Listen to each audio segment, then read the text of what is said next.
Mesdames, Messieurs, bonjour, bienvenue pour cette nouvelle édition du journal télévisé de la Voix de la Russie. Ce rendez-vous hebdomadaire en français vous présentera les actualités russes, françaises et internationales sous l'angle de la réinformation. Contrairement à une vision tronquée et manichéenne de l'information délivrée par le mainstream médiatique français, nous nous efforcerons de vous faire percevoir que la vérité n'est jamais tout entière du même côté. Au sommaire de cette édition, Grenelle de la famille, la manif pour tous devient force de proposition politique.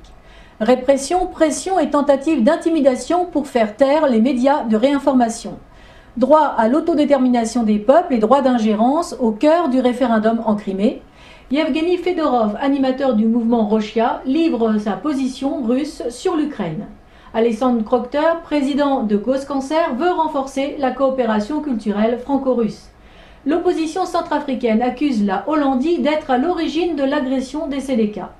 Anna Akhmatova, comme tant d'autres, née ukrainienne et artiste russe.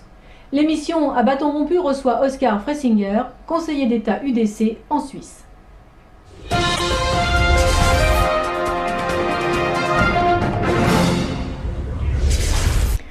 Comment transformer les plus grandes contestations populaires de ces 40 dernières années en force de proposition apte à peser sur le débat politique? Telle est désormais la mission des porte-paroles de la Manif pour tous. Et c'est en partie à cela que devait répondre le Grenelle de la famille, tenu ce samedi 8 mars à la Maison de la Mutualité à Paris, en présence de plus d'1 millier de délégués. Ce Grenelle est la conclusion d'une centaine de réunions publiques tenues partout en France, chargées de recueillir les propositions élaborées par les citoyens français. Des citoyens qui refusent le changement de civilisation et la décadence des mœurs imposées par leur propre gouvernement contre l'opinion du peuple et sous la pression de lobbies d'invertis qui ne représentent même pas leur communauté. Bien qu'elle ait réuni plusieurs fois et pacifiquement des millions de personnes dans les rues de Paris, la Manif pour tous n'a pas été entendue par le gouvernement. Un gouvernement qui n'a eu pour seule réponse que la répression policière et judiciaire, hors cadre légal et en violation des droits fondamentaux des citoyens français, comme la liberté de s'exprimer, de circuler ou de manifester. Puisque ce gouvernement est autiste, illégitime et corrompu par des lobbies non représentatifs, il faut le remplacer. Et pour cela, il faut une alternative politique. Le Grenelle de la famille est la première étape de cette alternative et soumet donc aux autres formations politiques d'opposition des propositions pour une autre politique familiale conçue par et avec les Français. Le manifeste de la famille, élaboré au cours de cette journée, veut être, je cite, un socle ancré dans le réel et la liberté et rejoignant les grands textes fondateurs du droit et donc les valeurs universelles de l'humanité. L'objectif est de favoriser un environnement légal et administratif qui puisse permettre le meilleur épanouissement de la famille et des enfants en prenant en compte les familles séparées et ou recomposées ainsi que les enfants privés d'un environnement familial stable. Dans nos civilisations européennes, la famille est le socle fondamental de toute société. Source de richesse humaine, culturelle et économique, lieu éminent de solidarité, de dignité, de liberté et d'amour, elle bâtit l'avenir de la société en accueillant et en éduquant ses enfants qu'elle prépare à devenir des adultes responsables, en faisant le lien entre les générations passées et futures. Le manifeste de la famille a donc énoncé 10 principes déclinés en 38 propositions afin que la famille reste un tel socle. Développer des préparations au rôle d'époux et de parents pour les futurs mariés, promouvoir la médiation préventive pour les couples en difficulté, mettre en place au Parlement une délégation permanente pour la famille, les droits du père, de la mère et de l'enfant, réserver pour les familles recomposées l'éventuelle délégation d'une part de l'autorité parentale aux actes de la vie courante, tout en précisant clairement que même dans ce cas, le père et la mère continuent d'être les seuls à détenir pleinement et entièrement cette autorité. Les propositions élaborées par les Français sont variées et destinées à faciliter concrètement la vie des familles. Les Français ont aussi souhaité déclarer solennellement que, je cite, « l'enfant n'étant la propriété de personne, il ne peut être l'objet d'aucun commerce, ni d'aucun don, ni avant, ni après sa conception. Par respect de la femme, la grossesse ne peut être l'objet d'aucun contrat. » La Manif pour tous invite l'État à s'engager fortement pour combattre toute atteinte portée à ce double principe, aussi bien sur son territoire que dans le cadre de sa politique étrangère. Fin de citation. En ce qui concerne la filiation, ils ont souhaité réaffirmer explicitement que, je cite, « l'adoption est une institution au service de l'enfant. Elle propose donc de garantir à chaque enfant en attente d'adoption qu'il sera adopté par un couple formé d'un homme et d'une femme en limitant au cadre familial l'adoption par des personnes seules. » Fin de citation. Le rôle des parents en tant que premiers et principaux éducateurs de leurs enfants a également été souligné de manière concrète. La mise en place d'ateliers de formation est proposée pour impliquer les parents dans la prévention et la lutte contre les addictions et les violences. La création de places supplémentaires de jour dans chaque établissement d'accueil spécialisé permettrait de soulager temporairement les parents d'enfants atteints d'un handicap. Quant au chèque culture et sport, il devrait être généralisé dans les communes au profit des familles. Mais aussi la prise en compte par la politique familiale du coût plus élevé que représentent les enfants à partir de l'adolescence, la déclaration fiscale commune, l'augmentation du quotient familial avec pour seul critère de fixation la composition familiale ou encore le maintien des allocations familiales sans condition de ressources. Les enjeux économiques n'ont pas été oubliés en rappelant la capacité contributive des familles. Les Français proposent également la mise en place d'une véritable allocation parentale de libre choix pour les parents renonçant à une activité professionnelle afin de se rendre disponibles pour l'éducation de leurs enfants. Ils proposent aussi de donner à chacun la possibilité de choisir un temps plein ou partiel et de s'assurer que le congé parental puisse être pris selon les besoins et les souhaits de la famille. L'allègement des charges payées par l'entreprise pendant le congé de maternité est également une proposition permettant de favoriser l'accès à l'emploi des femmes et de faciliter la conciliation vie professionnelle, vie familiale. Enfin, au cours des réunions préparatoires, les Français ont aussi souligné l'importance de la famille en matière de solidarité. Parents et enfants se doivent mutuellement respect, solidarité, secours et assistance. Comme l'a commenté Ludovine de la Rochère, présidente de la Manif pour tous, la politique familiale doit permettre à tous d'atteindre cet objectif. Et elle conclut, je cite, « La Manif pour tous souhaite construire avec les Français une politique capable de répondre aux multiples besoins de la famille, premier lieu de solidarité en particulier pour les plus vulnérables, les enfants et les personnes âgées. » Fin de citation. Force de proposition, la Manif pour tous a interpellé les candidats aux élections municipales afin qu'ils s'engagent à respecter et à promouvoir au niveau local ces propositions en signant une charte. Ce sont le plus souvent des initiatives individuelles d'élus sans étiquette divers gauche, du centre, de l'UMP, du Front National ou du Parti de la France. Pour l'instant, la Manif pour tous n'envisage pas de se constituer en force politique électorale et veut laisser le temps aux partis politiques de se prononcer. Mais l'approche des élections européennes pourrait être un levier suffisamment tentant pour franchir le pas. Ludovine de la Rochère a prévenu, la Manif pour tous n'est pas engagée politiquement à ce jour, mais la porte est ouverte. Un avertissement sérieux à l'UMP et au Front National qui seraient les grands perdants si de telles listes se présentaient en juin. La nouvelle grande manifestation prévue mi-mai à Paris pourrait être le commencement d'un nouveau cycle.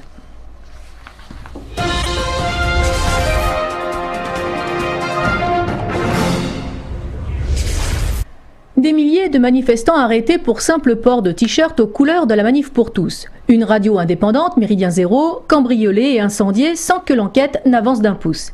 Des milices qui attaquent un meeting du Front National, pillent un centre-ville sans aucune arrestation. Une librairie d'opposition vandalisée plusieurs fois sans aucune poursuite ni arrestation. Il s'installe en Hollandie un climat de répression, de pression et d'intimidation de la part des autorités légales ou de leurs nervis visant à faire taire toutes les voies de réinformation. Pour notre part, outre une série d'attaques informatiques d'un niveau remarquable, bien au-delà des capacités d'un hacker du dimanche, une campagne de la presse aux ordres a été lancée contre ProRussia.tv et ses auditeurs. Jugez-en, dans la même semaine, Charlie Hebdo, Slate, Le Nouvel Obs, Mediapart, Canal+, Paris Normandie et Info Normandie. Mais ce n'est qu'une coïncidence, la presse n'est pas aux ordres, rassurez-vous, ils ont tous eu la même idée en même temps. Si, c'est possible. Tout le monde parle de ProRussia.tv, parfois même à en faire la une, mais notre site est sans importance et sans audience. Allez comprendre. Pas une critique sur le fond, pas une contradiction à porter et à les entendre. Tout ce que nous disons, bien sûr, est faux et de toute façon, nos auditeurs sont tellement bêtes que notre propagande poutinienne n'a aucune influence. D'après eux, en effet, vous n'êtes, vous, les fidèles 904 000 téléspectateurs qui nous ont regardés rien que la semaine dernière, que des attardés, des gens trop simples, pas assez intelligents pour entendre la bonne parole distribuée par ces journalistes. Vous êtes tellement bêtes que vous n'achetez plus leurs journaux qui, s'ils n'étaient pas subventionnés à hauteur de plusieurs milliards d'euros par vos impôts, seraient tous en liquidation judiciaire, comme l'a été d'ailleurs Paris-Normandie et comme il le sera bientôt à nouveau. Après tout, vous n'êtes que de simples mortels face à cette caste savante titulaire d'une carte de presse qui leur fait bénéficier d'avantages fiscaux qu'ils se gardent bien de dénoncer quand ils partent en guerre, sur ordre toujours, contre les niches fiscales. Une carte de presse qui leur permet entre autres de ne pas payer d'impôts sur le revenu ou de bénéficier de réductions de 20 à 50% sur l'achat de véhicules neufs ou de matériel informatique. Populiste que vous êtes, vous y voyez de la corruption alors que ce n'est que de l'aide à la liberté de la presse. Caste aux ordres, méprisés par la population, les journalistes n'ont plus la cote. Selon un sondage de l'OGIM, l'Observatoire des journalistes et de l'information médiatique, les journalistes sont déconnectés à 89% des réalités et pas du tout indépendants à 79%. Voici donc un reportage réalisé par nos équipes, dédié à nos confrères au titre fort évocateur de journalistes collabo. Menteur vendu, salaud, collabo. Ce sont les termes peu flatteurs dont se voient affublés les journalistes, parfois pris à partie, lorsqu'ils couvrent aussi bien les manifestations de bonnets rouges bretons que celles de l'extrême gauche, comme récemment à Nantes ou lors du décès de Clément Méric, ou encore des opposants au mariage homosexuel. Ces démonstrations de désamour pour une profession pourtant considérée sont-elles des actes isolés mais pourtant répétés? Y a-t-il une connivence entre la politique et le quatrième pouvoir, où coexistent stars des prime time surpayés et pigistes précaires payés au lance-pierre? La malhonnêteté intellectuelle est-elle un dogme conscient ou inconscient pour les journalistes, ou au contraire ceux-ci disposent-ils d'une totale liberté de parole et d'investigation? Autant de questions que nous leur avons posées, ainsi qu'à des observateurs du monde médiatique. Alors les journalistes, tous collabos? Le terme me paraît adapté dans certains cas, mais je nuancerai et je ne l'adapterai très certainement pas pour tout l'ensemble des journalistes. Maintenant, je crois qu'il faut remettre un peu les choses en perspective, car ce n'est pas un phénomène nouveau. Depuis une dizaine d'années maintenant, le quotidien La Croix fait, au mois de février, au mois de mars, une grande enquête sur les médias et l'opinion publique. Que constatons-nous depuis 10 ans? C'est que l'image des médias et que l'image des journalistes se dégrade d'année en année. Alors, il y a quelque chose de très paradoxal, en fait, je dirais. C'est d'un certain point, d'un côté, il y a beaucoup de jeunes qui veulent être journalistes, donc il y a un prestige du métier, il y a un intérêt du métier, il reste une fascination pour le journalisme, et puis d'un autre côté, il y a un rejet, effectivement, par l'opinion, de beaucoup de journalistes, ou en tout cas des journalistes les plus connus. Parce qu'ils répètent tous la même chose, parce qu'ils se redisent tous la même chose, parce qu'il y a un espèce de courant dominant avec une espèce de poids d'un politiquement correct, qui fait qu'il n'y a plus réellement de variété de pensée, d'une diversité, dont pourtant on a plein la bouche, justement, dans le politiquement correct, et qui est en fait toujours dans un courant unique. Évidemment, quand on parle de connivence comme ça, là, si on me pose la question, connivence entre le pouvoir et les journalistes, j'aurais tendance à dire non. Pourquoi? Parce qu'on n'est pas tous pourris, on n'est pas tous dans cet état d'esprit où on veut forcément aider le pouvoir à réussir à s'imposer sur certains sujets. Maintenant, ce qui est certain, c'est qu'effectivement, il y a des journalistes qui sont là pour défendre des opinions. Il y a un journalisme d'opinion, ça existe.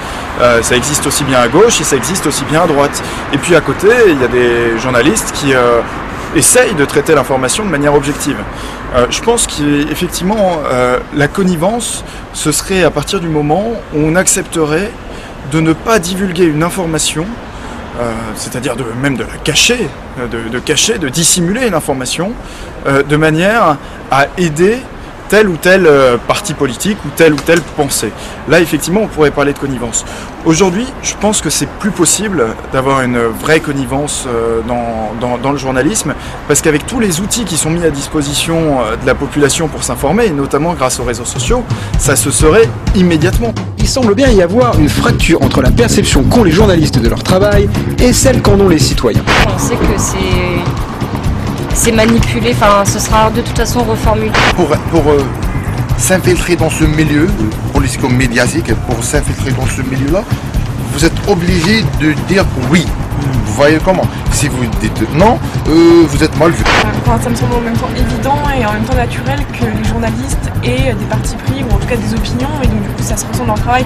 Pour certains observateurs, tels Jean-Yves Le Gallou, organisateur des Bobards d'Or, les médias français sont tout simplement composés de militants. Cette année, nous regroupons les Bobards en quelque sorte par catégorie, et nous avons notamment une catégorie qui est le Bobard complice, où le journaliste se fait le complice, soit du pouvoir, soit d'une formation politique bien pensante, et donc il ne fait pas du tout son travail, le travail qu'il devrait faire de critique. Non, il relaie une propagande. Par exemple, quand Madame Claire Chazal interroge en direct à 13h Monsieur Mélenchon à propos d'une manifestation assez squelettique qu'il organise, elle explique: alors Monsieur Mélenchon, la foule se rassemble déjà derrière vous. Et par un jeu de caméra, on a l'impression qu'il y a une foule derrière Monsieur Mélenchon, alors qu'il y a 2 fois 10 personnes, et qu'au demeurant, la manifestation n'a pas commencé, puisque la manifestation commence à 14h. Mais on annonce déjà que c'est un grand succès et qu'il y a une foule, tout simplement par une mise en scène, ce qu'il faut bien appeler une mise en scène, et c'est pas tout à fait anodin, puisque c'est Madame Claire Chazal qui fait ça là, sur TF1, à une heure de très grande écoute, c'est-à-dire un dimanche à 13h. Voilà un Bobard complice. Militants, collabos, des mots forts, mais dans quelle mesure les acteurs du monde médiatique sont-ils proches du pouvoir? Il y a des connivences, à l'évidence. Nous faisons régulièrement des portraits de journalistes sur le site de l'OGIM.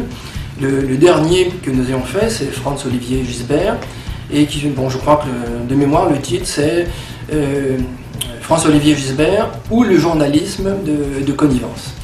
Il y a un certain air de famille, je dirais, entre les politiques et les journalistes. Alors, c'est dû sans doute au fait qu'ils se fréquentent à longueur de journée, et c'est dû aussi au fait qu'on se ménage.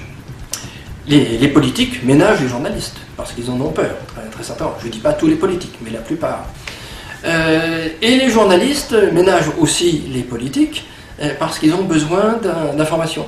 Alors il y a très certainement de brillantes exceptions. On a vu que Nicolas Dupont-Aignan, récemment, n'a pas craint de s'attaquer à une personnalité importante du monde médiatique, comme Frédéric Aziza, en le traitant d'une manière un peu rude. Vous êtes une merde intégrale. D'accord, très bien. Mais ça demeure une exception. Et c'est la même chose dans l'autre sens. Alors je crois qu'il y a une espèce de schizophrénie. D'un côté, on affirme tous les jours, et tant et plus, l'indépendance de la presse, l'indépendance des médias, et d'un autre côté, on souhaite se rapprocher des pouvoirs, et pas simplement du pouvoir, pour obtenir des informations, mais aussi parfois pour bénéficier de prébendes, ou bénéficier d'avantages. Et c'est cette contradiction qui, je pense, est très fermement condamnée, en filigrane, peut-être pas d'une manière consciente, par l'opinion publique, et qui peut aller jusqu'à des termes extrêmes comme journaliste collabo, par exemple. Les relations entre le pouvoir et la presse ont toujours été des relations ambiguës.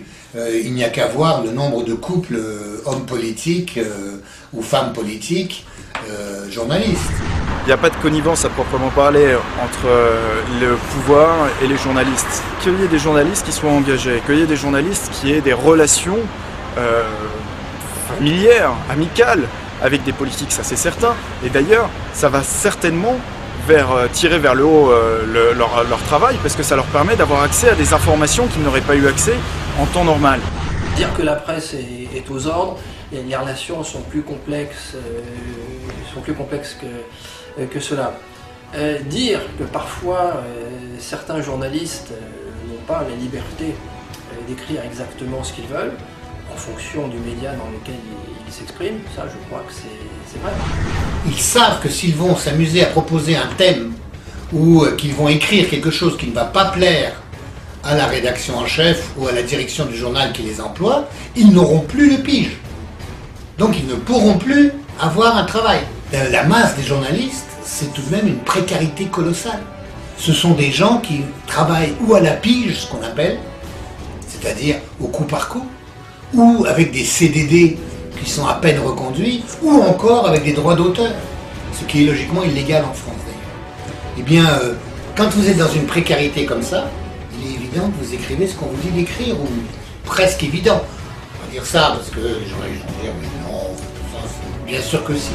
Un journaliste qui fait vraiment son travail et qui veut exercer ce qui est quand même sa fonction, ce qui devrait être sa fonction critique, eh bien, il risque d'être marginalisé.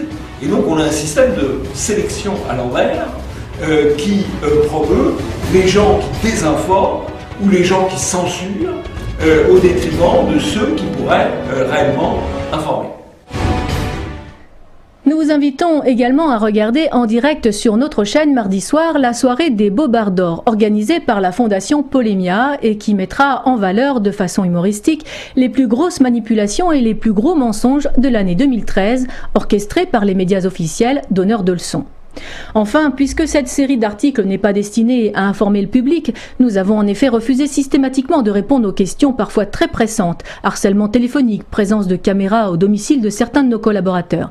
Puisque cette série d'articles sert uniquement à faire pression sur nous, en livrant en pâture des éléments de notre vie privée, alors que nous ne sommes pas des people, nous voulons, nous aussi, nous intéresser à la vie de nos nouveaux amis. Comme eux, nous voulons vous informer sur ceux qui vous informent.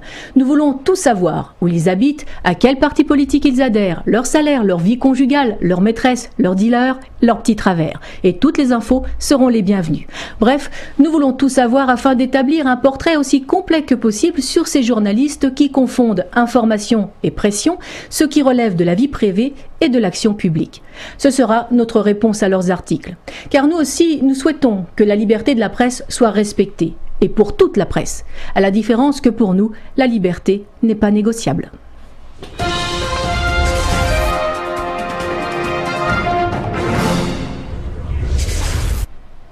Plusieurs faits désormais établis montrent à quel point les assemblées régionales des régions russophones de l'Est et du Sud de l'Ukraine ne peuvent pas faire confiance à l'assemblée factieuse de Kiev. Ainsi, il est désormais établi que les tirs des snipers sur la place Maïdan ont tué aussi bien des policiers que des manifestants, sans doute pour pousser l'affrontement jusqu'à un point de non-retour. Une discussion téléphonique entre Catherine Ashton, haute représentante de l'UE pour les affaires étrangères, et le ministre des Affaires étrangères de l'Estonie, Urma Paet, montre que l'Union européenne semble croire que ce sont bien les leaders de l'opposition qui sont à l'origine de ces tirs et non le président Yanukovych. Le même scénario s'est produit au Venezuela où des policiers et des manifestants ont là aussi été tués par des snipers. Une coïncidence, bien sûr. Les scènes d'une rare violence qui ont montré les militants du mouvement radical Pravi Sector faisant irruption armes à la main dans une assemblée régionale et frappant les élus soupçonnés de sympathie pro-russe ont profondément choqué les Ukrainiens et les Russes. Ce mouvement, connu pour avoir fourni des hommes à la rébellion islamiste en Tchétchénie, a appelé le 1er mars le leader terroriste Doukou Oumarov, lié à Al-Qaïda, à ouvrir un second front dans le Caucase pour occuper les troupes russes. Par ailleurs, un gouverneur régional qui demandait l'intervention des troupes russes pour sécuriser la population a été enlevé par un commando venu de Kiev et l'on est toujours sans nouvelles de lui. C'est désormais plus de la moitié de l'Ukraine qui se méfie du coup d'État de Maïdan. Partout, les municipalités hissent des drapeaux russes et demandent la protection de la Russie. Bien sûr, la situation en Crimée est encore plus nette. Composée à 85% de Russes, la République autonome de Crimée veut faire sécession de l'Ukraine et a demandé son rattachement à la Fédération de Russie. C'est une demande officielle du gouvernement de la Crimée. Cette demande officiellement adressée à la Douma de Russie sera soumise à un référendum dimanche prochain au peuple souverain. Les autorités légales de Crimée ont invité les observateurs de l'OSCE à surveiller le scrutin. Mais bien sûr, personne au sein de l'UE ou de l'OTAN n'en veut. Le droit des peuples à disposer d'eux-mêmes n'est valable que s'il est conforme aux intérêts de l'OTAN. Imaginez qu'en 1914, un référendum soit possible en Alsace, alors rattachée de force à l'Allemagne depuis la défaite de 1870. Imaginez que par ce référendum, on demande aux Alsaciens s'ils voulaient revenir au sein de la République française. Et que par ce référendum, on évite la Première Guerre mondiale et ses millions de morts. On évite le suicide de l'Europe et on laisse l'avidité américaine de l'autre côté de l'océan Atlantique. La Crimée, c'est un peu l'Alsace de la Russie. La Russie ne fait pas pression sur ses habitants, c'est eux qui veulent rejoindre la fédération et le prouver par un référendum. Et ce droit leur est nié par les mêmes puissances qui sont intervenues pour arracher une partie de la Serbie, le Kosovo, contre l'avis des populations locales, pour la mettre sous la coupe réglée de trafiquants d'organes de l'UÇK, protégée par Bernard Kouchner. La Russie est présente en Crimée depuis 230 ans. Elle y dispose d'une base navale qu'elle loue près de 100 millions de dollars par an. L'OTAN, elle, a installé une base sur le territoire serbe contre l'avis de la Serbie sans débourser le moindre dollar. Le camp Boonsteel permet aux États-Unis de contrôler la Méditerranée et la mer Noire, ainsi que les routes menant au Moyen-Orient, en Afrique du Nord et dans le Caucase, de même que le transit des ressources énergétiques provenant de la Caspienne et d'Asie centrale. Les États-Unis n'ont aucun droit à être en Serbie, au Kosovo, et pourtant ils y sont. 230 années de liens historiques, économiques et culturels entretenus avec l'Ukraine donnent à la Russie la pleine capacité d'intervenir pour protéger son peuple, les 1,5 million de Russes présents en Crimée. Mais là, il s'agirait d'ingérence. Le droit à l'ingérence, pourtant, l'OTAN et l'Union européenne ne s'en sont pas privés en Irak, en Libye ou en Syrie. Mais visiblement, ce n'est valable que si on écrase les populations sous les bombes. Si ce sont elles qui vous appellent, comme en Crimée, alors là, c'est illégal. Comprenne qui pourra en Occident. En Russie, en tout cas, la population approuve la décision de Vladimir Poutine, du gouvernement et de la Douma de répondre présent à l'appel des Ukrainiens. Une manifestation a réuni plus de 65 000 personnes sur la place Rouge le jour même où la demande de la Rada de Crimée est parvenue à la Douma. Pratiquement tous les partis russes étaient présents, y compris certains de l'opposition. Présents sur place, nos équipes en ont ramené ces images et les interviews de jeunes Russes. Каждому из вас. Мы здесь все собрались и мои для того, чтобы поддержать наш народ, да, который живет в Украине, который живет в Крыму, потому что наши дедушки защищали его как свою родную землю. И мы не хотим, чтобы наш народ воевал и за что-то делил, потому что мы все едины. Раз, два, три! Мы не хотим, чтобы в Украине были конфликты. Мы не хотим конфликтов между нашими странами. Мы хотим, чтобы между нашими странами был мир. Если Крым хочет войти в состав России, это их право. Мы не призываем их к этому. Но если они так хотят, мы будем решать, Россия будет решать, хотим ли мы этого или нет. Но в данный момент здесь мы сегодня для того, чтобы выразить нашу солидарность с Украиной, с жителями Украины, со всеми жителями, и русскими, и украинскими. Мы единая нация. Les forces d'autodéfense ukrainiennes et les unités cosaques qui protègent les populations russophones de l'Est ont lancé des ultimatums expirant dimanche à 20h aux unités ukrainiennes qui ne les ont pas encore rejointes ou déposé les armes avant de rentrer chez eux librement.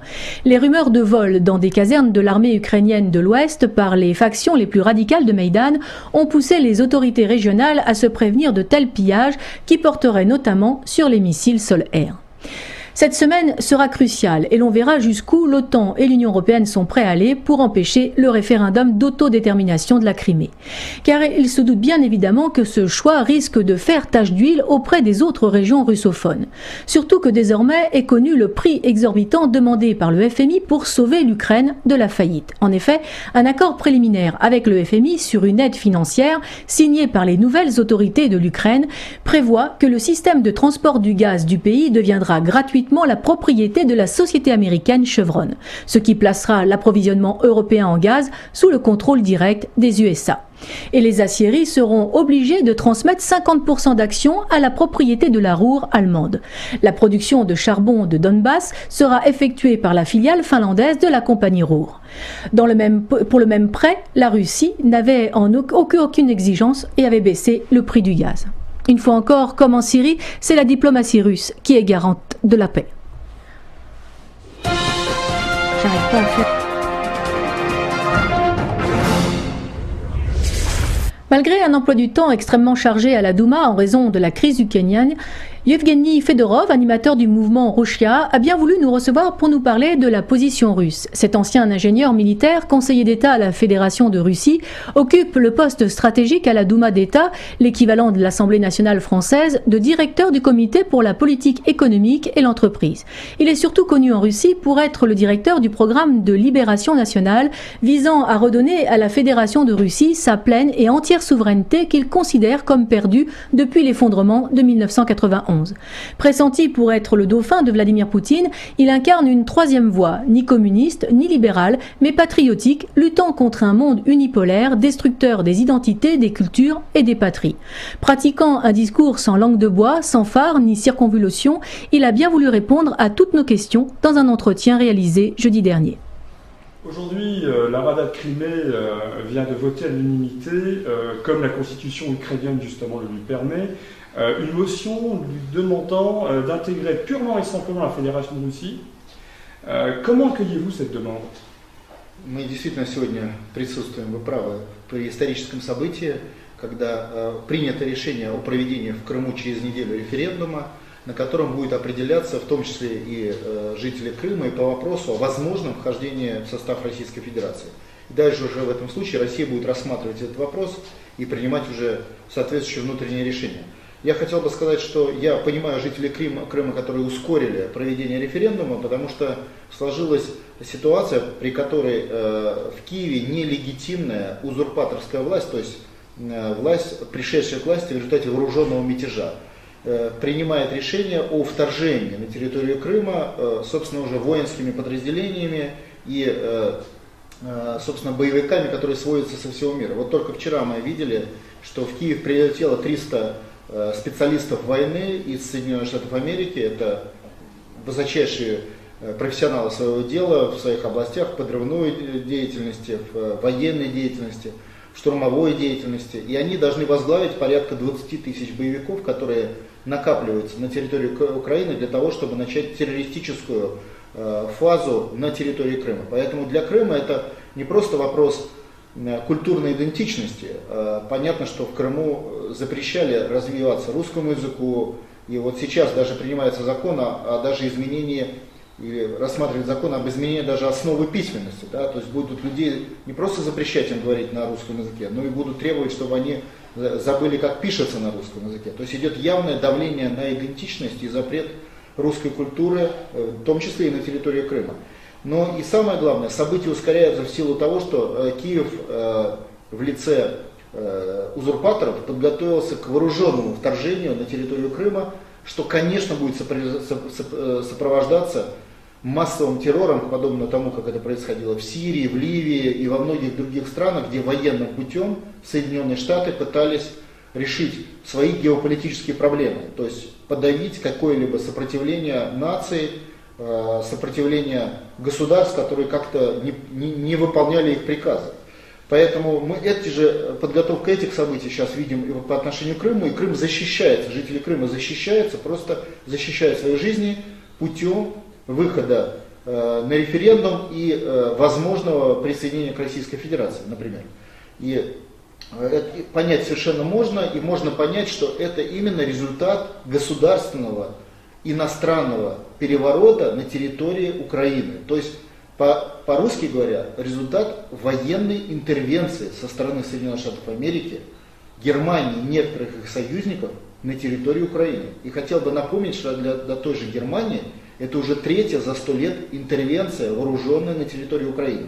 Уже за 100 лет третий раз немецкие, нерегулярные сегодня части вторгаются на территорию другого государства при поддержке официального правительства и путем государственного переворота и боевых действий захватывают власть или пытаются захватить власть.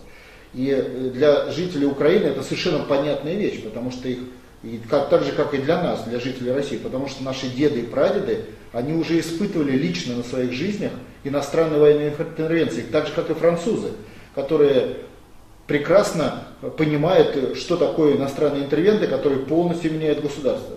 Понимают, что такое, например, правительство Виши, которое формально как бы не имеет войск интервентов, но при этом обязано выполнять их приказы. То же самое сейчас можно сказать в отношении правительства Киева, потому что, по сути, Украина сегодня это вот как территория Франции под руководством Виши, только вот сегодня Украиной, вот пришедшими узурпаторами к власти, руководят Соединенные Штаты Америки, их союзники и некоторые их союзники.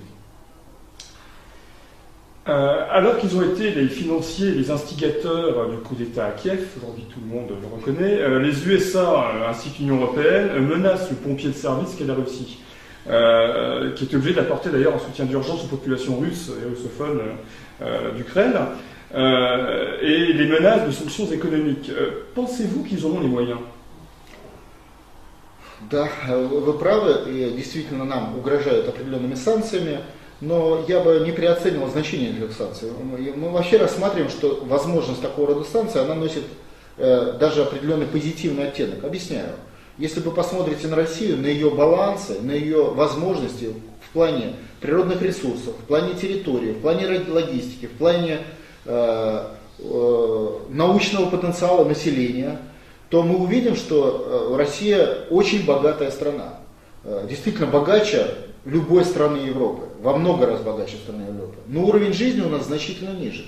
И это определяется прежде всего теми решениями, которые были приняты на территории СССР после поражения Советского Союза в 1991 году, решением, по сути, вассально-колониального управления территорией Российской Федерации и навязанным нам правилам. Ну, например, во Франции вы, если предприниматель, можете пойти и спокойно взять кредит 3%. В России такой кредит вам будет, вы сможете взять только по 20% в национальных банках. И это требование МВФ, которое от России требует высоких процентных ставок. Или, например, в России отсутствует совершенно национальный крупный бизнес, потому что все российские крупные компании, ну, например, нефтяные, Лукойл или компания Дерибаска, они все находятся в иностранной юрисдикции, то, что мы называем в офшорах. Но важно не то, что они в офшорах, а то, что в России таких компаний нет. Или, например, при гигантском научном потенциале, а в тех же флоренцийских лабораториях работает очень много русских ученых, выходцев из России. Почему? Потому что для них нет рабочих мест в России. В силу структуры российской экономики, опять же, навязанной нам МВФ. Поэтому в российской экономике, если мы говорим о экономических санкциях, только одна проблема. Это проблема, связанная с выполнением иностранных указаний, идущих во вред Российской Федерации. Поэтому попытка ввести в отношении России экономические санкции, она приведет к обратному результату. То есть реализуется экономический потенциал России, Россия уйдет из системы закупки доллара и евро, то есть, ну, допустим, уйдет в китайскую валюту, в валюты других стран, и ничего при этом не потеряет. Поскольку она экономически избыточная страна, экспортно ориентированная страна. Это позволит России усилить экономический потенциал, сформировать национальный бизнес, снизить процентные ставки для развития страны и тем самым дать мощный толчок индустриализации Российской Федерации. То есть фактически освободит Россию от иностранных международных обязательств в области экономики. И если мы посмотрим баланс России, то российские так называемые международные резервы превышают 800 миллиардов долларов уже, и больше, чем, допустим, те кредиты, которые российский бизнес взял за рубежом. Они составляют где-то 700 миллиардов. И это как раз означает, что попытка введения санкций приведет к взаимному исключению этих взаимных кредитных средств, что в свою очередь резко оздоровит российскую экономику, позволит запустить национальные инвестиционные процессы. То есть те люди в России, которые выступают за суверенитет во главе с Путиным, они смогут использовать возможные экономические санкции для резкого роста экономики страны и повышения благосостояния граждан России. Ну и, конечно, отдельно надо сказать о возможном бойкоте «восьмерки». Но «восьмерка» — это совещание, это просто форма совещания. Иногда Россию на эти совещания приглашают, иногда не приглашают. Если Россия не будет проводить эти совещания, ровным счетом ничего не изменится. И вы правы, что вот этот механизм, который у нас откроется в результате санкций, он еще и решит одну проблему. Он решит проблему зависимости российских элит от иностранной системы управления. Потому что российские элиты, они привыкли вкладывать деньги за рубеж, привыкли обучать там семьи там живут, имущество располагается. Наличие санкций, оно повысит уровень суверенитета элит Российской Федерации, что тоже будет благоприятно скажется на России. Ну и вообще смешно говорить об изоляции России, страны, которая занимает 1/7 часть планеты. Просто это явно будет для нас позитивный процесс. Мы будем ему рады. Yevgeny Fedorov, merci pour cet entretien. Большое спасибо. Merci.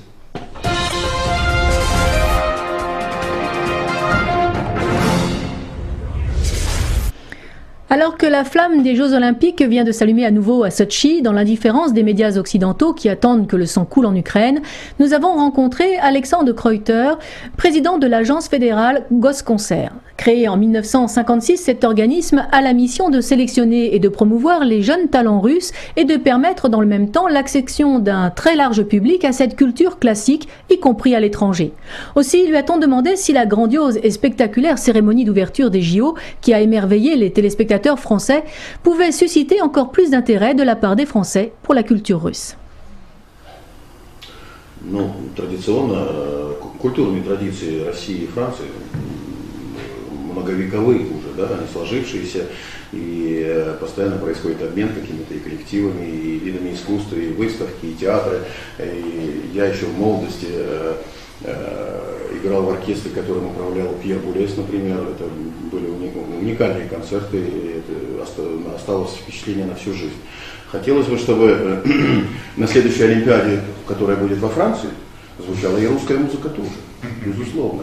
Хотелось бы, что на летней Олимпиаде, которая, наверное, будет в Санкт-Петербурге, может быть, звучала французская музыка, потому что традиционно Франция и Россия – это близкие по менталитету, по культуре страны.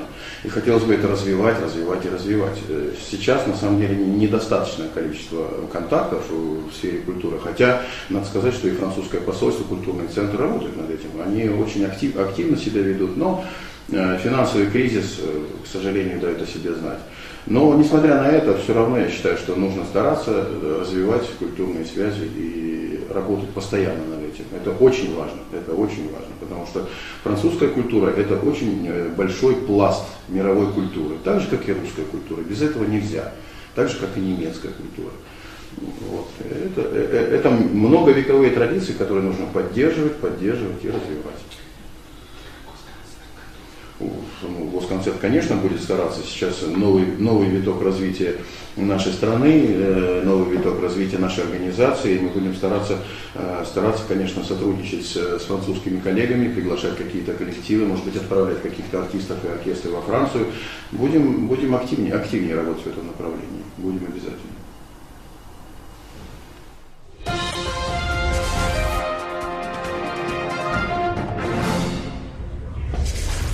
Un récent rapport de l'ONU sur la Centrafrique préconise le déploiement de pas moins de 12 000 casques bleus pour, dans un premier temps, protéger la population civile, puis soutenir le processus politique dit de transition qui permettra peut-être un jour de restaurer l'autorité de l'État, l'organisation d'élections et le retour des milliers de personnes déplacées. La France fait pâle figure avec ses 2000 militaires et il faut reconnaître que dans cette affaire, tout paraît avoir été réalisé à l'envers par Paris. Intervention tardive, lâchage du président légitime, Bozizé, et soutien à une rébellion venue du Nord qui ne comptait qu'une minorité de Centrafricains de souche. Pourquoi le président français François Hollande, en décembre 2012, a-t-il dit non à la demande du président Bozizé qui tenait à ce que l'armée française, stationnée à Bangui, puisse intervenir pour chasser ces mercenaires sans foi ni loi? Une demande faite en vertu des accords de défense qui lient les deux pays, comme ce fut le cas en octobre 2006. À croire que tout a été fait pour que la situation ne puisse que dégénérer et favoriser ainsi l'opération militaire française sous couvert d'intervention humanitaire. Arrivée en libératrice, l'armée française se retrouve force d'invasion et organisatrice du chaos général. C'est en tout cas l'hypothèse que développe un observateur installé aux premières loges et qui a pourtant peu de chances d'être interrogé par les médias français.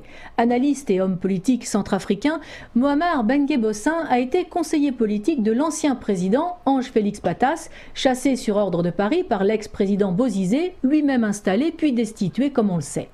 Membre de la mouvance Zokwezo, qui a recueilli 21% à l'élection présidentielle en 2011, il se revendique comme un authentique homme de gauche, issu de la mouvance panafricaine, un mouvement anticolonialiste dont sont issues des figures politiques telles que Sékou Touré, Patrice Lumumba, Gamal Abdel Nasser, Thomas Sankara ou Muammar al-Kadhafi, qui ont tous eu le rêve commun de rendre le continent africain aux Africains.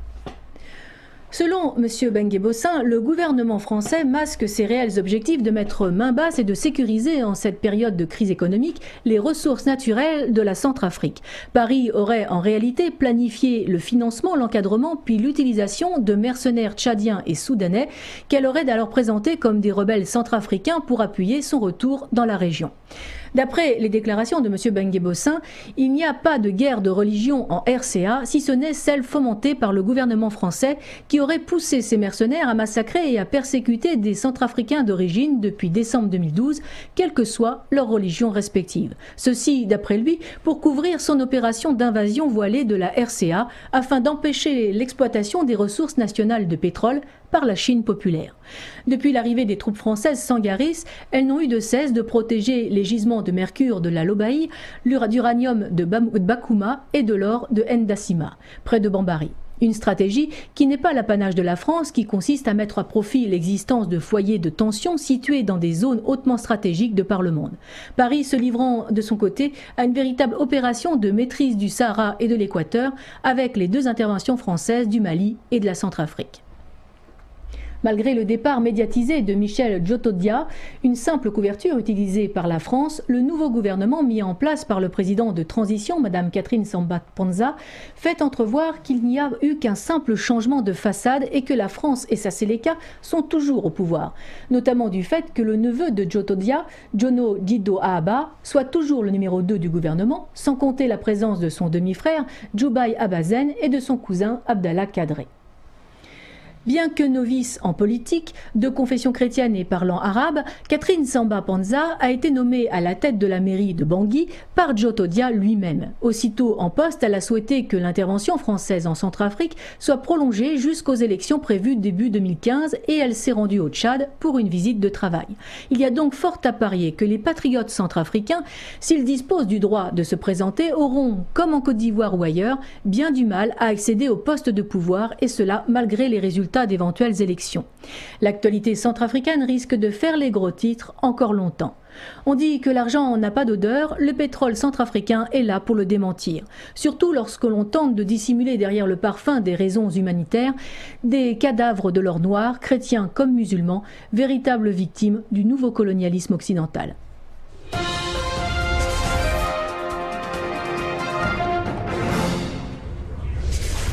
Le nouveau gouvernement de fait qui s'est installé en Ukraine à la suite du coup d'État qui a renversé le gouvernement légal avec la complicité des dollars américains et des euros de l'Union européenne avait décrété interdire officiellement dans ses frontières l'usage de la langue russe parlée par tant d'autochtones.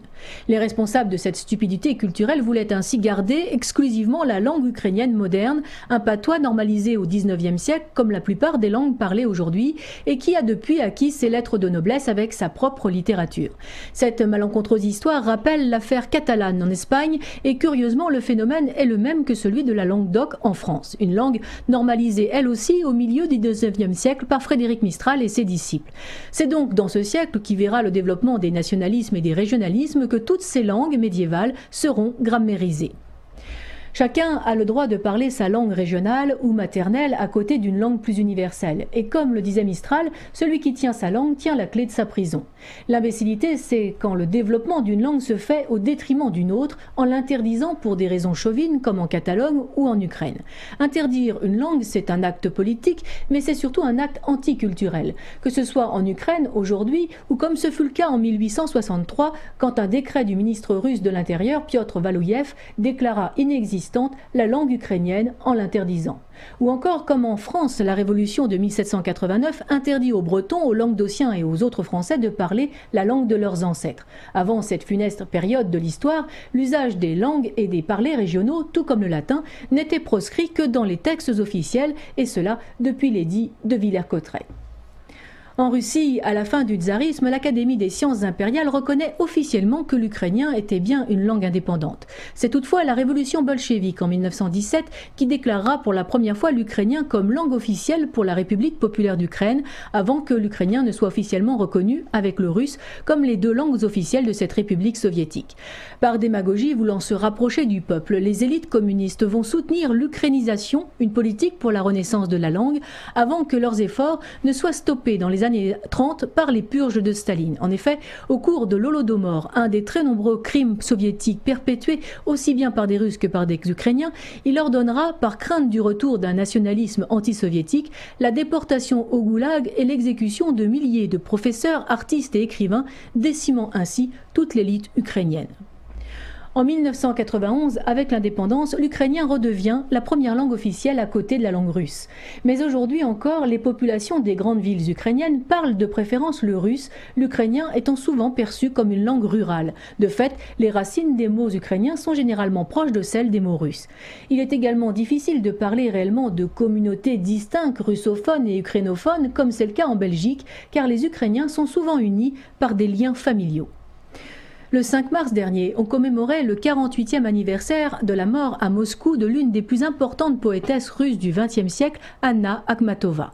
Née Anna Andreevna Gorenko le 23 juin 1889 à Bolchoï-Fontaine, près d'Odessa, la 5e ville d'Ukraine, Anna et sa famille s'installent à Tsarskoye Selo, où elle fait ses études et écrit, dès l'âge de 11 ans, des premiers poèmes inspirés d'Yevgeny Baratinsky et d'Alexandre Pouchkine. Son père, inquiet pour sa réputation bourgeoise, elle abandonne son patronyme ukrainien pour prendre le pseudonyme d'Anna Akhmatova du nom d'origine tatare de sa mère. Après la séparation de ses parents en 1905, elle retourne vivre en Ukraine avec sa mère et ses frères et ses sœurs et elle entreprend des études de droit dans une école de Kiev. C'est là qu'elle rencontre le poète Nikolai Goumilev qu'elle épouse en 1910 et qui lui donne un fils, Lev Goumilev, qui deviendra un des plus importants historiens russes et le fondateur du néo-eurasisme. Akhmatova est le témoignage évident de l'alliance culturelle russo-ukrainienne. Une alliance que les Américo-Européens essaient de remplacer par une sous-culture véhiculée par le globish anglo-saxon. Depuis la Révolution orange, financée à grand renfort de dollars, l'Ukraine est la proie de tentatives de subversion par ses agents du politiquement correct, destructeurs de civilisation au profit de leur dieu, l'argent. Et c'est sans nul doute ce qui est le plus grave. Leur but avéré est de créer partout une société individualiste et vénale et de détruire l'union intellectuelle des descendants de l'État de Kiev qui est, rappelons-le, à l'origine de toutes les Russies. En effet, de tout temps, des liens puissants unissent culturellement des artistes de grande et de petite Russie. Faut-il le rappeler, Gogol, Tchaïkovski, Nijinsky et Nijinska, les Markevitch ou Serge Liffard, pour ne citer que ceux-là, étaient tous d'origine ukrainienne et fiers d'être des artistes russes.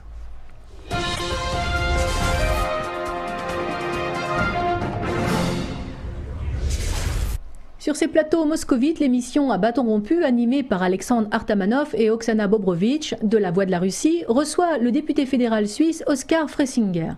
Conseiller d'État UDC du Valais et cofondateur de l'UDC, l'Union démocratique du Centre, Oskar Freisinger est aussi un écrivain, essayiste, poète en langue française et allemande, polyglotte et lauréat de nombreux prix littéraires. Il revient sur l'affaire ukrainienne et les tentatives de déstabilisation de la région. Parfait, on va parler de la démocratie directe parce que là, à l'heure qu'il est, on converse beaucoup, on parle beaucoup de la Crimée et de tout ce qui s'y passe et je crois que c'est une bonne occasion pour se brancher sur justement la problématique de la démocratie directe, mais tout de même, je voulais juste vous poser une petite question toute petite cette fois-ci. Sauriez-vous me dire si cette loi sur les minarets a été finalement appliquée en Suisse? Parce que je sais que vous avez été l'auteur de la loi interdisant les minarets justement, mais on se demande si elle a été appliquée ou non. Est-ce qu'elle s'applique? Mais en Suisse, le peuple est souverain. Dès le moment où le peuple s'est exprimé, les politiques sont contraints par la Constitution et la loi d'appliquer la volonté populaire. Et donc, nous n'avons pas eu de construction de minarets depuis, et il n'y aura pas de minarets tant que cette loi sera en vigueur. Et je présume que vous avez d'autres lois en gestation de ce genre pour défendre une fois de plus les frontières et l'identité suisse contre vents et marées. C'est cela? Alors, nous venons de gagner le 9 février dernier sur un vote qui concernait la libre circulation, parce que nous estimons qu'un pays souverain doit pouvoir réguler souverainement ses flux migratoires. C'est une des prérogatives essentielles d'un pays, s'il est souverain, de pouvoir déterminer qui entre, sous quelles conditions, etc., etc. Parce que on ne peut pas laisser cela simplement au bon vouloir d'un automatisme géré uniquement par l'économie qui, elle, est déterminée par des motivations qui sont simplement la maximisation des profits, voire la production. Or, les flux migratoires ont des impacts beaucoup plus vastes que simplement économiques. Ils ont des incidences écologiques, sociales, culturelles, etc., etc. Donc, je pense, et avec moi la majorité du peuple suisse, qu'il vaut mieux que le politique détermine un cadre ou détermine un levier de régulation qui permettent d'adapter les flux migratoires aux besoins du pays et aussi à la question essentielle qu'on peut se poser, qu'est-ce qu'on veut pour la Suisse dans 20 ans, dans 30 ans? Comment ce pays doit-il être constitué? Est-ce qu'il faut 8 millions d'habitants? C'est ce qui est le cas actuellement. 9 millions, 10 millions? C'est un pays qui est assez petit, hein. C'est vraiment un contraste avec la Russie qui est un énorme et très vaste pays où évidemment il y a de la place. Chez nous, nous n'avons que 42 000 km², dont les 2 tiers sont inhabitables parce que c'est des montagnes et des forêts. Donc l'espace vital est très restreint, d'où la question que nous avons posée au peuple suisse. Est-ce que vous voulez prendre en main cette question-là, pouvoir déterminer librement les flux migratoires, déterminer le nombre d'habitants plus ou moins, dans quelles conditions, qui vient et pour quelles raisons, ou est-ce que vous laissez simplement les choses se dérouler telles qu'elles l'ont été jusqu'à maintenant et donc observer passivement ce qui se passe sans pouvoir intervenir de quelque sorte dans cette politique-là. Le peuple a voulu reprendre les choses en main, le Suisse est très attaché à sa souveraineté. Évidemment, nous subissons les pressions assez fortes et un peu, je dirais, abusive de l'Union européenne, qui se comporte face à la Suisse très souvent comme si c'était une colonie ou bien un membre de l'Union européenne, alors que nous sommes un pays souverain, nous sommes un partenaire. Or, la balance économique entre l'Union européenne et nous est en faveur de l'Union européenne. Elle exporte plus de biens vers nous que nous exportons vers l'Union européenne. Et en plus, il y a des avantages. Il y a 270 000 citoyens de l'Union européenne qui tous les jours viennent travailler en Suisse et gagnent leur salaire en Suisse. Nous avons ensuite l'axe nord-sud par la ligne du Gothard qui permet à l'Union européenne, par le chemin le plus court, de passer ses biens à travers la Suisse. Et nous avons construit pour des milliards des lignes ferroviaires, des routes, etc., pour permettre ce transit nord-sud, aussi au bénéfice de l'Union européenne. Donc, il y a énormément d'avantages pour l'Union européenne. Malgré cela, l'Union européenne fait comme si nous étions finalement quelque part leur laquais, leur colonie, et nous trouvons ce comportement absolument insupportable de la part d'une structure qui, elle, n'est pas du tout démocratique. Toutes les décisions de l'Union européenne sont prises par une commission de gens qui sont cooptés. Ces commissaires ne sont pas élus, n'ont pas de légitimité démocratique. Et en plus, il n'y a pas de séparation du pouvoir puisque cette commission, non seulement elle applique les lois, mais elle les promulgue. Et le Parlement européen ressemble un peu à ce qu'il y avait en URSS dans le temps. Le Soviet suprême, c'est en fait un Parlement qui ne fait qu'enregistrer les décisions des commissaires. Donc, de voir cette entité antidémocratique nous faire la leçon nous semble quand même très choquant. On a très bien compris le message. Alors cette fois-ci, c'est Oksana qui brûle d'impatience pour poser une autre question. Allez-y, Oksana. C'est vrai que moi, je suis tout à fait d'accord avec le référendum et la volonté du peuple suisse. Moi, je rejoins tout à fait cette opinion parce que je crois que c'est important que le peuple décide qui rentre dans sa propre maison. Donc, on invite ceux qu'on invite. On n'a pas envie d'avoir ce que on n'a pas envie d'avoir. Enfin, et c'est vrai que ça a été beaucoup critiqué par l'Europe et par la France jusqu'à falsifier presque les entretiens. Donc là, je fais référence au Canal+, qui a présenté une émission tout à fait partielle qui donnait l'avis qui n'engageait que, mais qui ont caché quand même une partie de la vérité. Mais ça repose aussi la question de la volonté du peuple, parce que on sait très bien que la démocratie directe existe en Suisse et qui marche. On sait que certains pays de l'Europe ne sont pas prêts encore à l'appliquer, et là, on revient à cette question d'éventuel référendum en Crimée, parce que la date n'est pas encore fixée, et de tous les événements qui se passent en Ukraine. Moi, je voulais savoir qu'est-ce que vous en pensez de cette situation en Ukraine, et plus particulièrement de la situation en Crimée. On vous écoute. Alors, je vais répondre en deux temps. Dans un premier temps, par rapport à cette notion de souveraineté et de démocratie directe. Dans mon essai, je définis la frontière. C'est ça qui est l'intérêt, je pense, de cet essai. C'est que depuis mai 68, on nous fait croire qu'un monde sans frontières serait un monde de liberté. Or, c'est tout le contraire. Un monde sans frontières n'est qu'une énorme prison, n'est qu'une vaste prison.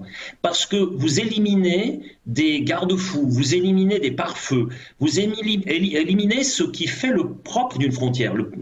Quelle est la caractéristique d'une frontière? C'est que c'est en même temps une barrière, une protection et un lieu de passage. La frontière détermine ce qui est différent de ce qui est autre. N'est-ce pas? Il y a deux entités qui se distinguent l'une de l'autre et la frontière permet à chacune des deux entités d'exister dans son identité propre, dans sa particularité. Vous éliminez la frontière, vous créez un monde où l'éternel même est en lien avec lui-même, donc être tolérant par rapport à son reflet dans le miroir, franchement c'est un exercice qui est très aisé. Par contre, être tolérant envers ce qui est différent et s'enrichir de la différence, ça présuppose une frontière. La frontière n'est donc pas non seulement une prison, quelque chose de négatif, quelque chose à éradiquer, c'est quelque chose d'infiniment précieux. Ça doit simplement être défini de manière intelligente. Une frontière, c'est comme une peau, ça laisse passer ce qui est positif, c'est perméable d'une certaine manière, mais ça protège quand même. Voilà, c'est un peu la thèse fondamentale. Et ensuite, j'entre dans la logique. Maintenant, la situation en Ukraine actuellement. Alors, c'est une situation extrêmement complexe, mais je peux vous dire que malgré les mensonges qui sont promulgués ou proférés par la presse officielle en Union européenne et en Suisse, grâce justement aussi à Internet, il suffit de lire certains blogs, certains entretiens, personne n'est dupe. Lorsqu'on voit Barack Obama, qui évidemment est en embuscade derrière l'Union européenne et l'OTAN dans ce dossier-là, se venger de la politique russe en Syrie à travers la politique qu'il pratique en Ukraine, on se dit que c'est d'abord très petit. Parce que ce qui se passe en Syrie, heureusement que les Russes n'aient pas cédé et que les Chinois n'aient pas cédé, parce que ce qui aurait suivi eût été bien pire que le régime en place. Je peux vous dire que les derniers chrétiens auraient été éliminés séance tenante. Bon, maintenant, en Ukraine, le problème, c'est que c'est comme au poker. Quand vous voulez voir, il faut payer pour voir. Or, l'Union européenne, en Ukraine, elle veut voir, mais pas payer. C'est ça le problème. Vous avez une économie ukrainienne, d'après ce que j'ai compris, qui est axée sur une industrialisation du Donbass, si on veut la Crimée, etc., mais plutôt sur l'est du pays. Et vous avez un ouest agricole où il y a peu d'industrialisation. Or, les russophones se trouvent dans la partie est. Toute cette économie industrielle ukrainienne est ancrée ou axée, si on veut, sur le marché russe. Donc, c'est des produits qui sont vendus. Il y a un échange très très fort avec la Russie. La Russie qui, elle, en retour aussi offre les matières premières à bon marché, le gaz, le pétrole, etc., etc. Donc, il y a un lien économique extrêmement tendu, extrêmement serré avec la Russie. Or, l'Union européenne vient, prêche la démocratie sur la place Maïdan. Bon, je veux bien, mais ça a un prix. S'ils veulent effectivement que cette Ukraine ait un futur, ben, il va falloir mettre la main au porte-monnaie. Or, la dette de la Grèce, à côté de ce qu'il faudrait investir en Ukraine, c'est peanuts. Parce que ça serait une dette. Il faut injecter 100 milliards là-bas dedans. Or, l'Union européenne est proche de la banqueroute. Ils n'ont pas l'argent. Donc, on ne va pas jouer aux apprentis sorciers dans un pays aussi éloigné de sa base, pour embêter le grand ours russe, uniquement pour aller, je ne sais pas, alors semer le trouble aux portes de la Russie. C'est complètement idiot.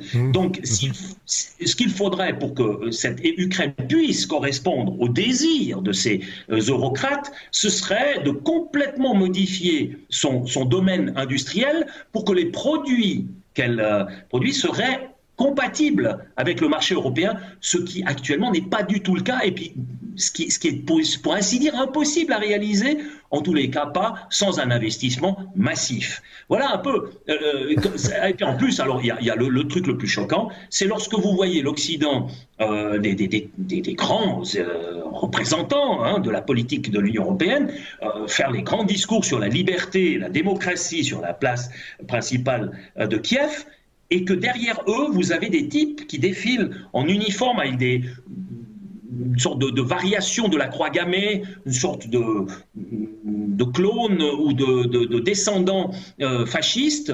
On se dit qu'il y a quelque chose là-dedans qui ne joue pas tout à fait rond.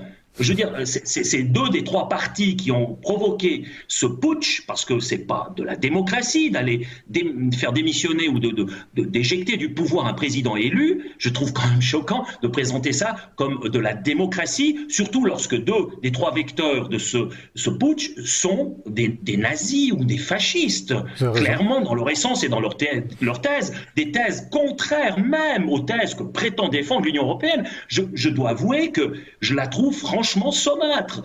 Et ça, c'est quelque chose qui va déstabiliser les rapports entre l'Est et l'Ouest au niveau de l'axe eurasien. C'est quelque chose d'extrêmement néfaste. Les Américains, évidemment, sur leur continent à part, eux, ils rigolent. Plus ils déstabilisent le monde, mieux ils se sentent. Voilà. C'est ça un peu l'enjeu. Je crois que beaucoup de gens ici, en Union européenne et en Suisse, commencent à être conscients de cette absurdité. Je crois, franchement. Vous avez raison, monsieur Fraisinger. Je voulais juste dire que non seulement c'est soi-disant un mouvement radicaux, national et radicaux, parce qu'en fait c'est comme ça que ces partis-là sont enregistrés. Le parti Svoboda, officiellement parlant, est un parti national socialiste apparenté à un parti national socialiste se trouvant en Allemagne.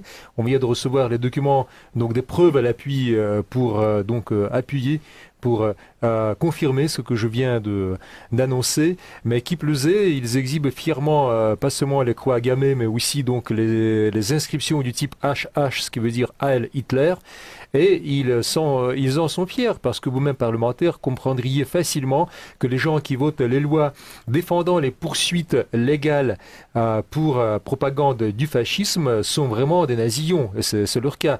Mais je voulais vous demander aussi là, quelque chose pourtant sur la Crimée cette fois-ci. Le temps nous est compté, alors ce serait peut-être la dernière question. Je laisserai bien une petite place à la dame, mais tout de même, est-ce que vous croyez la souveraineté de la Crimée qui s'avère être un véritable laboratoire social à l'heure qu'il est? Qu'est-ce que vous en dites? J'ai beaucoup de peine lorsque l'on intervient sur la souveraineté des pays. J'ai eu beaucoup de peine avec l'indépendance du Kosovo. C'est pas que j'ai eu beaucoup de peine, j'ai voté contre au Parlement et je n'ai pas été pour reconnaître cette entité, parce qu'on ne peut pas, en déplaçant les forces de l'OTAN par la force militaire des Américains, décréter qu'une province serbe, tout à coup, devienne autonome. J'ai beaucoup de peine avec ce genre de concept. Moi, je crois quand même à une certaine unité et à un certain consensus à l'intérieur des nations. C'est une affaire à l'intérieur même d'une telle structure nationale. Maintenant, évidemment, on est là dans un champ d'action extrêmement complexe. Moi, je ne crois pas que la révolution, entre guillemets, ce putsch qui a eu lieu à Kiev, puisse être durable. Et donc, si ce n'est pas le cas, je ne crois pas non plus qu'il faille en arriver à un séparatisme de la Crimée, hein, même si évidemment les russophones ils sont représentés à 58%, mais je crois que il va automatiquement avec le temps, il va y avoir une sorte de contre-réaction de la société ukrainienne quand elle va s'apercevoir que ce putsch lui amène que des misères. Va paupériser encore beaucoup plus le pays et à un certain moment, ça va se retourner contre les auteurs de ce putsch. Je pense que la solution se trouve franchement à l'intérieur de l'Ukraine. Maintenant que effectivement la Russie joue sa carte géopolitique par rapport à un pays voisin de cette importance dans les échanges et tout ça, mais on ne peut pas le leur reprocher, c'est tout à fait normal. La Russie ne peut pas tout simplement permettre aux Américains de venir jouer aux apprentis sorciers dans le jardin qui est juste à côté. Ça, c'est pas possible, c'est irresponsable de la part de l'Ouest d'avoir essayé de faire cela, d'avoir suscité des esprits que maintenant on a de la peine à calmer. Maintenant, évidemment que si on en arrive à une scission de l'Ukraine, c'est possible, ma foi, ça, c'est des évolutions de l'histoire que moi je ne peux pas maîtriser. Je ne trouverais pas souhaitable, je trouverais plutôt souhaitable d'avoir une Ukraine qui se rééquilibre et qui reconnaisse quand même l'importance de ces échanges historiques, et économiques et culturels, etc., avec la Russie, sans pour autant se fermer au reste du monde. Mon avis, l'idéal, ce serait plutôt ça, mais évidemment, avec les forces qui ont pris le pouvoir maintenant, je crois que l'espoir est mince. Donc, c'est à Kiev qu'il faudrait arriver à provoquer un nouveau changement politique. Mais peut-être que si réellement des élections ont lieu, ces élections ramèneront très rapidement une situation plus équilibrée. Ainsi s'achève notre édition. Nous vous donnons rendez-vous lundi prochain. Suivez l'actualité sur le site de Voix de la Russie et n'oubliez pas que l'heure la plus sombre précède toujours l'aurore.